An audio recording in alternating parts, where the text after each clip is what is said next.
போன வருஷம் வேர்ல்டில் 4th லார்ஜஸ்ட் எக்கனாமியாக இருந்த இந்தியா இந்த வருஷம் 2 இடம் குறைஞ்சி 6வது இடத்துக்கு வந்திருக்கு.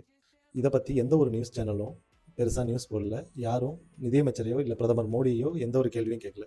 இதே போன வருஷம் எல்லா நியூஸ் சேனலும் பிரேக்கிங் நியூஸ் போட்டு எல்லா தலைவர்களும் மோடியை புகழ்ந்துக்கிட்டு அவரை புகழ்ந்துக்கிட்டு இருந்தாங்க. ஆனால் இந்த வருஷம் இந்த ரிப்போர்ட் வந்து கிட்டத்தட்ட 1 மாதம் ஆச்சு. ஆனால் எந்த ஒரு நியூஸ் சேனலும் இதை பற்றி பெருசாக பேசலை. அது மட்டும் இல்லாமல் இந்திய மார்க்கெட்டில் இன்வெஸ்ட் பண்ணியிருக்க வெளிநாட்டு முதலீட்டாளர்கள்லாம் அவங்க இன்வெஸ்ட் பண்ணியிருக்க பணத்தை அதிக அளவு வெளில எடுத்துகிட்டு இருக்காங்க. இது எந்த அளவுக்குன்னா 1993 அப்போதைய நிதியமைச்சராக இருந்த டாக்டர் மன்மோகன் சிங் இந்தியன் ஸ்டாக் மார்க்கெட்டில் ஃபாரின் இன்வெஸ்ட்மெண்ட் அலோவ் பண்ணுறாரு. அப்போதுலேருந்து இப்போ வரைக்கும் கிட்டத்தட்ட 32 வருஷத்தில் இந்த வருஷம்தான் அளவுக்கு அதிகமாக பணத்தை வெளியில் எடுத்துக்கிட்டு இருக்காங்க.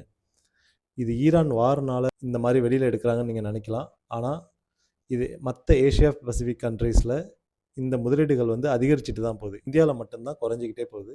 இந்தியாவில் வேறு எந்த ஒரு பொருளாதார